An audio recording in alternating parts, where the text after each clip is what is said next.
The numbers have not been pretty for the Winnipeg Blue Bombers this season. We've got the coach, we've got the quarterback, we've got the cornerback, and we've got the rookie. Makes like a really dysfunctional family here, but Jim Barker, Matt Dunnigan, as well as Davis Sanchez filling in for Kate Burness this weekend. I'm Laura Dyken, obviously.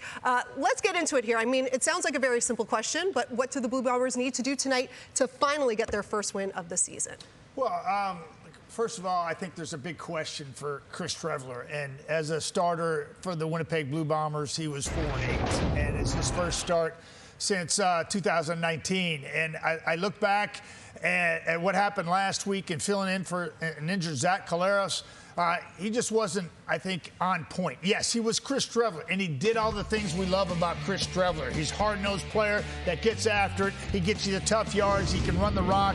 And I think what's going to happen, Laura, is his week of reps behind the center is going to be huge for him to settle him down, just like yourself tonight, just going out there and doing what you do. And that's what he does. It's football. And you can't worry about the pressures of a football team all on your shoulders. Just go out there, trust your eyes, and a week's worth of practice is going to do wonders for him because last week was not good enough. And he just didn't seem like he was settled in, and I expect a different Chris Trevler tonight. Matty, you talk about the offense. You got the two worst offenses in the league going at it, and when that happens, defense wins.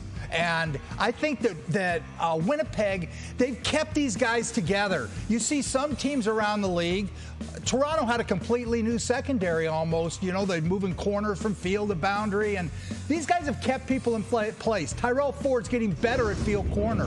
They're getting to know each other back there. Jordan Younger's had some time. They've learned.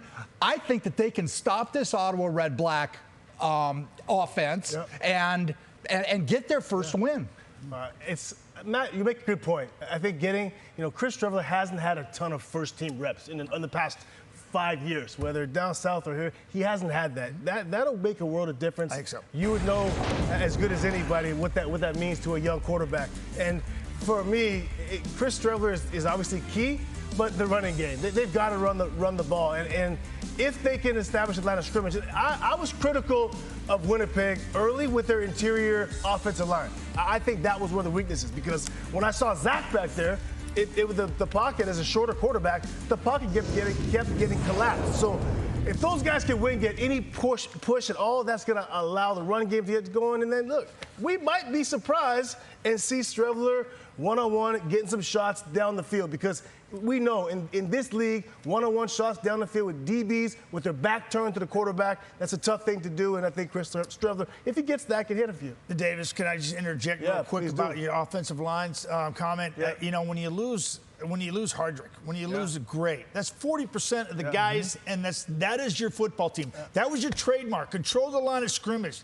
Hey, Lofton and Dobson, quality replacements, but just not the same as a Jamarcus Hardrick or a Gray. And to me, that's a big talking point. You got to establish the line of scrimmage, get back to your identity, and that's what the Winnipeg Blue Bombers have been all about. You guys don't even need me. You don't even need me. The Redblacks looking to improve to 3-1 and hoping it's deja vu. They won in week 2, looking for the same tonight. They haven't won both games in a single season against Winnipeg since 2015.